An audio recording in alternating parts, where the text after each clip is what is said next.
KTO Radio présente À haute voix, la lecture intégrale des œuvres spirituelles majeures. Aujourd'hui, l'Oblat de Joris Karl Huysmans.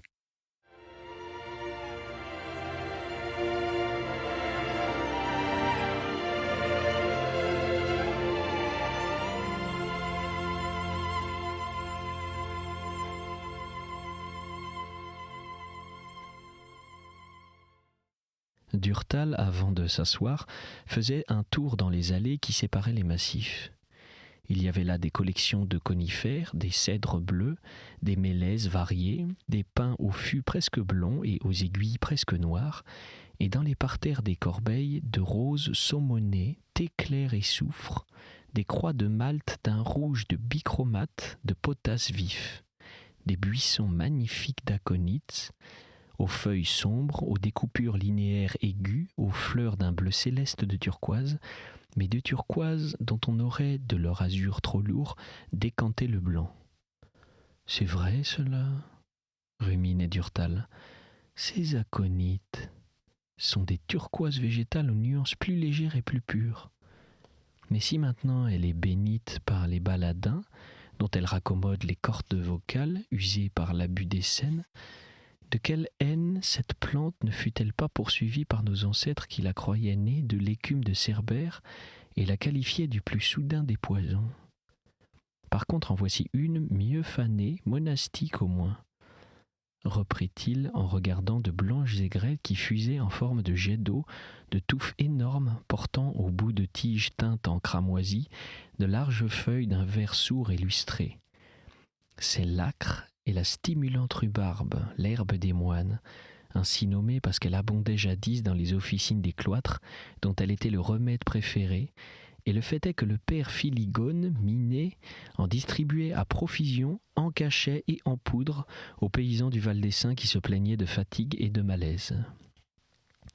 Quant à ces gueuses-là, elles ne sont anoblies par aucune ascendance conventuelle, et elles sont d'une laideur qui autorise à les classer dans les catégories de ces plantes néfastes, bordant les clairières des forêts dans lesquelles se démenait au Moyen-Âge le sabbat, continua-t-il, examinant en un coin, parquées à l'écart, des plantes grasses alignées dans des pots. D'aucunes ressemblaient à des raquettes velues, à des lobes d'oreilles géantes hérissées de poils, d'autres affectaient des contours de serpents aux peaux pelées et piquées de crins, d'autres encore pendaient, tels que des bajoux de vieillards, aux barbes pas faites, d'autres enfin s'arrondissaient en palettes pour battre les bouchons des palettes munies de cils blancs et coupés ras. Et elles arboraient au soleil des couleurs horribles, des verts de moisissure, des jaunes d'ictère, des violets de tartre de vin, des roses de brûlure, des bruns de morille pourris de cacao mouillé. Cette exhibition de monstres l'amusait, et il s'intéressait aux avatars de leur ton. Mais ce matin-là, il était obsédé par les sculptures du puits, et surtout par ce Klaus Slutter, dont la personnalité le hantait. Il s'éloigna des plantes grasses, et seul sur un banc, il se remémora les quelques renseignements qu'il avait lus sur cet artiste. On le savait né dans la Néerlande, originaire peut-être ainsi que son neveu Klaus de Verve de Hattheim, au comté de Hollande. Il vint en Bourgogne, on ne connaît pas comment, et il entra pendant l'année 1384 en qualité de sculpteur dans l'atelier de Jean de Marville, maître imagier et varlet de chambre du duc. Après la mort de ce Marville, qui trépassa en 1389, il fut investi de ses titres et il travailla au tombeau de Philippe le Hardi, sculpta le portail de la Chartreuse, le puits de Moïse, diverses statues pour les châteaux de Germolles et du Rouvre. Quel homme était-ce ? Faut-il croire que M. Cyprien Monget, qui hasarde cette opinion dans son livre très sagace et très documenté sur la Chartreuse de Dijon, que Slutter était de caractère difficile et toujours mécontent, parce qu'il faisait constamment réparer ou modifier le logis qu'il occupait, après Jean de Marville, dans une maison appartenant au duc, et surtout parce qu'il changeait d'ouvrier comme de chemise? C'est possible. Mais il faut dire à sa décharge que d'après les devis même des architectes, l'immeuble usé ou mal bâti menaçait ruine, et que d'autre part ces ouvriers qu'il transplantait de la Flandre et des Pays-Bas dans un pays de vignobles où le vin se vendait bon marché étaient peut-être à certains moments ingouvernables. Nous sommes au demeurant fort mal renseignés sur sa façon de vivre et sur le plus ou moins de souplesse de son caractère. Sans crainte de se leurrer, pourtant, il est permis d'admettre qu'il avait parfois des idées singulières. Une quittance du bailliage de Dijon nous apprend en effet qu'il commanda à un orfèvre une paire de besicles pour en orner le nez de sa statue de Jérémie. Et l'on est en droit de se demander ce que pouvait bien signifier pour lui, alors qu'il s'agissait d'un prophète de la Bible, cet attribut. Mieux vaut en tout cas croire à un état d'esprit bizarre qu'à un désir de rendre plus ressemblant encore le portrait du chartreux ou du curé qui lui a évidemment servi de modèle, car ce serait la preuve trop certaine alors d'une incompréhension ou d'une indifférence par trop naturaliste du sujet religieux qu'il s'était engagé à traiter. Si sa jeunesse ne nous est pas révélée, et si son âge mûr nous est à peu près ignoré, sa vieillesse nous est en revanche mieux connue. Avant même qu'il n'eût achevé les travaux prescrits par le duc, il se retira à l'abbaye de Saint-Étienne de l'ordre de Saint-Augustin à Dijon, et en 1405, après un séjour de 2 ans, il y mourut. Le contrat passé entre lui et frère Robert de Bobigné, docteur en décret et abbé de ce monastère, est classé dans les archives départementales de la Côte d'Or, et l'on peut s'informer en le lisant du mode d'existence que Sluter mena pendant ses derniers jours. Moyennant une somme de 40 francs d'or, dont moitié fut payée comptant, il disposait sa vie durant pour lui et un domestique d'une chambre et d'un cellier dans le cloître. On lui donnait tous les dimanches 28 petits pains dits michottes, ou 4, tous les jours à son choix, plus une pinte et demie de vin, mesure de Dijon, et chaque fois qu'il y avait distribution extraordinaire de vivres, à l'occasion d'une fête, le couvent était tenu de lui allouer une portion de chanoine. Il lui était loisible de prendre ses repas chez lui ou en ville, et dans le réfectoire de l'abbaye avec les moines, mais dans ce cas il apportait son pain et son vin, et devait se contenter de l'ordinaire de la communauté sans autre pitance et provende à voir. Enfin, il devenait, au terme de cet acte, féal à l'abbé et à son monastère, et il devait participer aux messes, prières et oraisons du dit monastère qui devait, à son tour, profiter de ces prières et oraisons. Il fut en un mot l'oblat d'une abbaye augustine.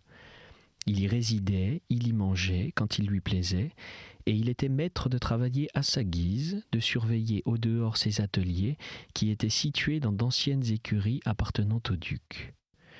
Et cela fait naturellement songer à ses frères de la vie commune qui prospéraient à la même époque en Hollande, et qui avaient été placés eux aussi par leurs fondateurs Gérard le Grand et Radwins, sous la règle de Saint-Augustin. Leur petit cloître laïque, à Deventer, était composé de savants et d'artistes qui copiaient des manuscrits, les enluminaient, s'occupaient d'art religieux tout en priant à certaines heures ensemble. La véritable raison d'être de l'oblature moderne est celle-là, se disait Durtal.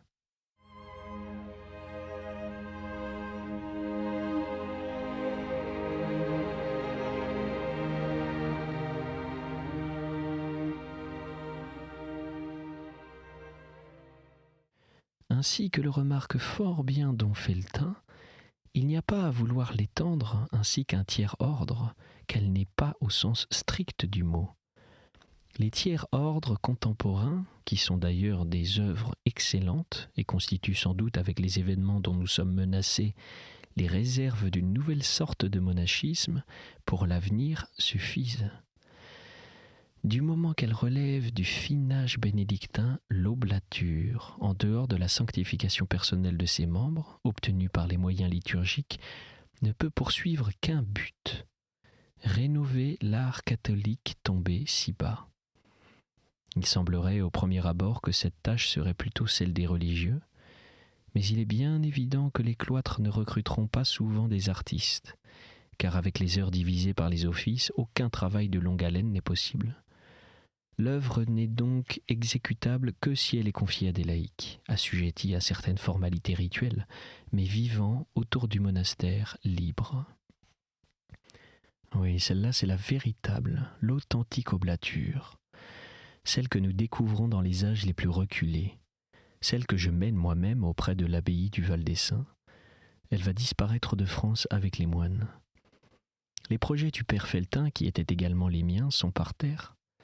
Il s'agit par conséquent ou de renoncer à ce mode de monachisme séculier, ou de le transformer de telle manière que tout en lui, conservant son caractère du Moyen-Âge, il puisse s'adapter aux exigences de notre temps. Est-ce réalisable ? Je le crois. Si l'on admet que l'oblature peut s'organiser d'elle-même et vivre d'une vie qui lui serait propre, sous la direction d'un ou de plusieurs pères, laissés pour cette œuvre en France par un abbé. Évidemment, cette institution ne serait pas commode à établir. Il faudrait, pour qu'elle fonctionnât régulièrement, bien des choses. D'abord des artistes pieux et ayant du talent. Où sont-ils ? Je l'ignore. Mais c'est au Seigneur qu'il appartient, au cas où il n'y aurait point, d'en faire surgir. Et s'il y en avait d'inconnus, d'épars, çà et là, en des coins de ville, de les grouper. Il faudrait ensuite une façon de petit monastère. Les oblats n'étant plus en effet à même de s'installer près d'un reclusage et de participer aux offices, devraient en constituer un et pratiquer dans une certaine mesure l'exercice des heures canoniales. Mais cela n'aurait de chance de réussir qu'en adoptant quelques précautions que justifie, pour qui le connaît, le train-train du cloître. Ainsi, pour éviter les inconvénients de l'existence en commun et les inutiles bavardages, qui sont de constants motifs de bisbille et de troubles, il serait nécessaire que chacun habitât séparément une maisonnette, pareille à celle des Chartreux, les seuls captifs qui n'eurent jamais besoin, depuis leur fondation de réforme, tant leur régime de solitude est habile et savamment dosé. Il prescrit en effet le silence et l'isolement, mais au moment où il deviendrait trop pénible, il les rompt par des offices et à des jours fixés, par des repas servis non plus à part mais dans le réfectoire, et aussi par des promenades qui s'appellent en style cartésien des spaciments. Il ne s'agit évidemment pas de s'affilier de près ou de loin à la règle de Saint-Bruno, beaucoup trop sévère et beaucoup trop absorbante pour des laïcs qui n'ont pas à observer le maigre perpétuel, les levées dans la nuit et dont le but n'est point de demeurer en clôture. Son esprit même n'a rien à voir avec le nôtre. Il sied simplement de lui emprunter son système mitigé et encore détendu de solitude, et de suivre pour tout le reste la règle de saint Benoît, prise dans son acception la plus large.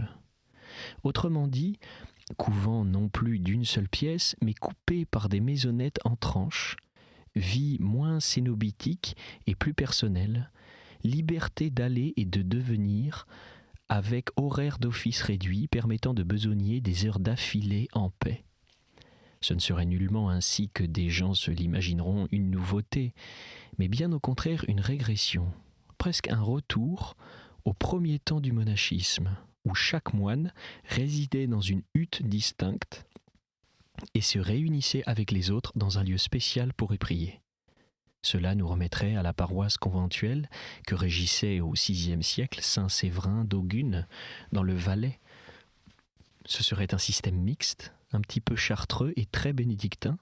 Ce serait encore, pour les personnes désireuses d'analogie, le type des béguinages, tel qu'il subsiste chez les femmes en Belgique, une série de minuscules maisons dans lesquelles chacune séjourne chez soi et où tout le monde s'assemble dans une chapelle quand l'heure des offices sonne. Comment ne pas rêver, soupira Durtal, d'une existence abîmée en Dieu et aboutissant par l'aide des prières liturgiques à des oraisons colorées d'art lorsque l'on se trouve à Gand ou à Bruges, lorsqu'on pénètre dans ces petites villes situées dans les grandes, et si placides, si recueillies, dans ces pieux et avenants béguinages, aux façades si gaies, avec leurs murs de briques roses ou blanchis à la chaux, leurs toits en escalier, leurs fenêtres aux châssis peints en verre véronèse et tendus, derrière leurs vitres de stores clairs ou de légers rideaux, leurs portes discrètes ouvrant sur de larges pelouses plantées de vieux ormes, très droits, traversés par des allées menant à l'antique église où des béguines prient les bras en croix. Il ne semble pas qu'il y ait d'endroit plus reposant et en même temps plus insistant pour un peintre ou un écrivain qui voudrait œuvrer à la gloire de Dieu, un tableau ou un livre. Et Durtal parti en plein rêve se remémorait, en les résumant en quelques mots, les statuts de ces asiles.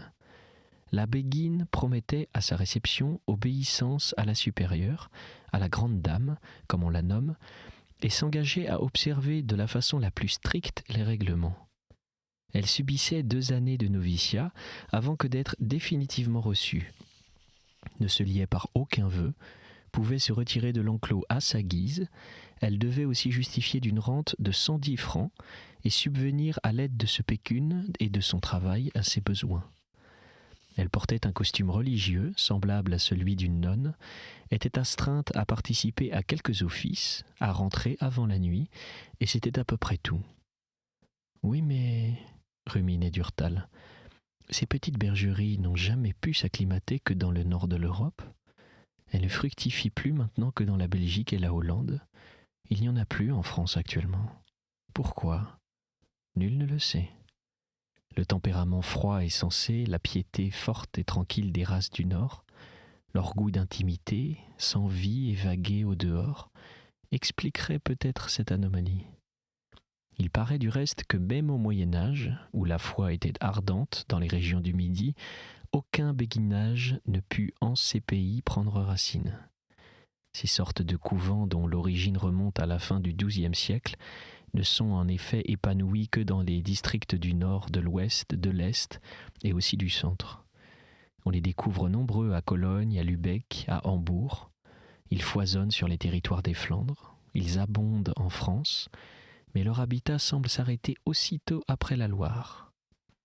Dans un article sur les béguines de Paris, M. Léon Legrand cite des maisons de ce genre un peu partout, sauf dans le sud. Il en signale en Picardie, à Laon, à Amiens, à Noyon, à Beauvais, à Abbeville, à Condé, à Saint-Quentin, dans l'est à Reims, à Saint-Nicolas-du-Port, à Châlons, dans l'ouest à Rouen, à Caen, à Mantes, à Chartres, à Orléans, à Tours, autour de Paris à Crépy, à Melun, à Sens, enfin à Paris même où le roi Saint-Louis en créa une sur la paroisse de Saint-Paul. Ce béguinage, qui était peu différent des béguinages contemporains de Bruges et de Gand, dépérit au bout de 2 siècles faute de sujettes. L'on n'en comptait plus que 2 en 1471, et depuis je ne connais qu'un essai qui a été tenté pour rénover en France ces gynécées abolies, un essai récent, en 1855. Un abbé de Soubeyran voulut fonder une maison à Castelnaudary sur le modèle des refuges belges, et il échoua. Il ne s'était évidemment pas rendu compte que le terrain de culture du Languedoc n'était pas du tout celui qui convenait à cette variété de plantes conventuelles, car elle a besoin pour croître de silence et d'ombre. Il me semble pourtant, ruminait Durtal, qu'en transférant ce système semi-monastique des femmes chez les hommes, il y aurait quelque chose à entreprendre.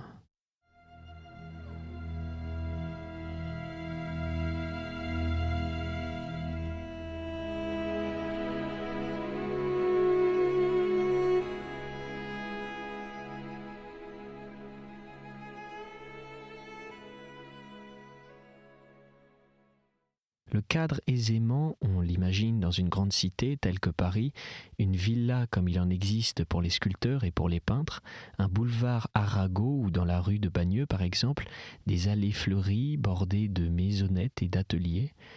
Il serait facile d'installer au fond des salles communes et un oratoire, et cela suggérerait assez bien l'idée d'une miniature de couvent, d'un petit institut de béguins ou de laïcs bénédictins, de bénédictins surtout. Car l'ordre de Saint-Benoît, à l'encontre de beaucoup d'autres, admet les artistes. Sa règle est formelle sur ce point. Et d'ailleurs, cette œuvre serait le prolongement logique de ses offices, l'aboutissement de sa théorie du luxe pour Dieu. La fleur, si l'on peut dire, de ces tiges de prière, de ces touffes d'oraison. Elle est d'essence purement bénédictine, clunisienne, pour employer le mot propre. Les bénédictins modernes voudront-ils ou pourront-ils la réaliser ? C'est une autre question. Certes, je n'adhère nullement aux théories de M. Lampre, prétendant que la glorieuse paternité serait étonnamment vexée si elle voyait des laïcs, des moines séculiers, parfaire une œuvre qu'elle serait elle-même incapable d'accomplir. C'est prêter aux fils de saint Benoît des sentiments qu'ils n'ont pas, et c'est très inéquitablement les juger. D'ailleurs, n'ont-ils pas jadis encouragé des écrivains comme Bultot, l'oblat de Saint-Germain-des-Prés, qui nous a laissé une histoire de son ordre et une histoire du monachisme en Orient? Il n'y a pas de raison pour croire qu'à défaut d'une ardeur égale au travail, la congrégation de Solesmes serait plus étroite d'idées, plus bouchée que n'était son aïeul de Saint-Maur. Mais enfin, si à cause même des difficultés que va lui susciter l'exil, elle hésitait à revendiquer son héritage d'art, si elle ne pouvait détacher de son personnel un religieux apte à organiser et à diriger l'oblature, il n'y aurait évidemment qu'à passer outre et à marcher sans elle. Après tout, en y réfléchissant, l'oblature, telle que je me la figure, pourrait se créer et se développer sans le secours de ses cloîtres, si elle avait à sa tête un prêtre, aimant la mystique et la liturgie, assez éloquent pour les bien expliquer à ses auditeurs et les mettre ainsi en mesure de les utiliser pour leurs travaux, assez saint surtout pour que sa discrétion ne pût être discutée et fût acceptée sans murmure par tous. Il pourrait d'ailleurs s'affilier lui-même, en qualité d'oblat, à l'un des monastères bénédictins de France ou de l'étranger, et il suffirait dès lors de l'aide temporaire d'un moine, afin d'enseigner la psalmodie, le maintien, le chant, afin d'imprimer dès les premiers jours la marque particulière, l'étampe monastique de l'ordre aux oblats. La difficulté ne gît point là, mais bien dans le choix du prêtre chargé, à défaut d'un père, de gouverner la barque. La Providence saura bien le dénicher si elle veut que la place restée vide depuis des siècles dans son église soit remplie, car enfin toutes les œuvres affluent, excepté celle de l'art, pour Dieu. Les congrégations se sont partagées, toutes les autres, sauf celle-là. Les unes, en effet, ainsi que les jésuites, les franciscains, les rédemptoristes, les dominicains, les missionnaires, prêchent, ménagent des retraites, évangélisent les mécréants. D'autres tiennent des pensionnats et des écoles, d'autres, tels que les sulpiciens et les lazaristes, des séminaires. La plupart cumulent même ces différents emplois. D'autres encore soignent les malades, ou de même que les chartreux et les cisterciens, réparent les péchés du monde, sont des réservoirs d'expiation et de pénitence. D'autres, enfin, semblables aux bénédictins de la Congrégation de France, se vouent plus spécialement au service liturgique, à l'office divin des louanges. Mais aucune, pas même celle des bénédictins auxquels elle revient de droit, n'a réclamé la succession de l'art religieux tombé en déshérence depuis la disparition de Cluny. Oui, je sais bien, reprit Durtal, après un silence en roulant une cigarette, des gens diront « l'art est-ce bien utile ?» N'est-ce pas un superflu? Quelque chose comme un dessert après un repas? Et pourquoi n'en offrirait-on pas au Christ? On l'en a privé depuis la Réforme, et même avant, il serait peut-être convenable de lui en redonner. Il faut être bien ignorant du reste pour nier, en ne se plaçant même qu'au point de vue pratique, la puissance de l'art. Il a été l'auxiliaire le plus sûr de la mystique et de la liturgie pendant le Moyen-Âge. Il a été le fils aimé de l'Église, son truchement, celui qu'elle chargeait d'exprimer ses pensées, de les exposer dans des livres, sur des porches de cathédrales, dans des retables, aux masses. C'est lui qui commentait les évangiles et embrasait les foules, qui les jetait riant en de joyeuses prières au pied des crèches, ou qui les secouait de sanglots devant les groupes en larmes des calvaires, lui qui les agenouillait frémissantes alors qu'en de merveilleuses Pâques, Jésus ressuscité souriait, appuyé sur sa bêche, à la Madeleine, ou qui les relevait haletantes criant d'allégresse quand, en d'extraordinaires ascensions, le Christ montant dans un ciel d'or levait sa main trouée d'où coulaient des rubis pour les bénir. Tout cela est loin, hélas.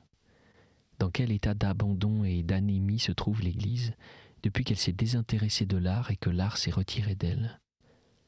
Elle a perdu son meilleur mode de propagande, son plus sûr moyen de défense. Il semblerait donc que maintenant qu'elle est assaillie et qu'elle fait haut de toutes parts, Elles doivent supplier le Seigneur de lui envoyer des artistes dont les œuvres opéreraient certainement plus de conversion, lui amèneraient plus de partisans que ces vaines rengaines, que ces prêtres huchés dans des cocotiers versent dans la tête résignée des fidèles du haut des chairs. L'art religieux, si éteint, si mort qu'il soit, peut renaître, et si l'oblature bénédictine a raison d'être, c'est précisément de le créer à nouveau et de l'élever. Évidemment, certaines conditions pour réussir sont nécessaires. Il faut avant tout, bien entendu, que telle soit la volonté du Très-Haut. Mais admettons qu'il en soit ainsi. Eh bien, en l'envisageant alors par son côté humain, une semblable institution ne serait guère possible qu'à Paris ou dans ses alentours, car les gens de lettres, les chartistes, les érudits, les gens spécialisés dans l'étude des diverses sciences, aussi bien que les peintres, les sculpteurs, les architectes, que les artisans de tous les métiers d'art que pourraient abriter les maisons d'Oblat, auraient besoin d'entretenir des relations avec les éditeurs et les marchands et de fréquenter les bibliothèques et les musées. Il conviendrait aussi de distribuer la vie de telle sorte que chacun pût vaquer à ses affaires et travailler sans être continuellement dérangé par des offices. L'horaire serait facile à établir. Prière et messe le matin, de bonne heure, liberté complète pendant la journée, vêpres vers les 5 ou 6 heures pour ceux qui seraient en mesure d'y assister, et complis pour tout le monde le soir. C'était À Haute Voix, une émission de KTO Radio. Aujourd'hui, l'Oblat de Joris Karl Huysmans. Lecture, Pierre Deveau. Captation et réalisation, Aymeric Plouinec et Thibaut Dagalier. Une émission disponible en podcast sur ktoradio.com et sur l'application KTO Radio.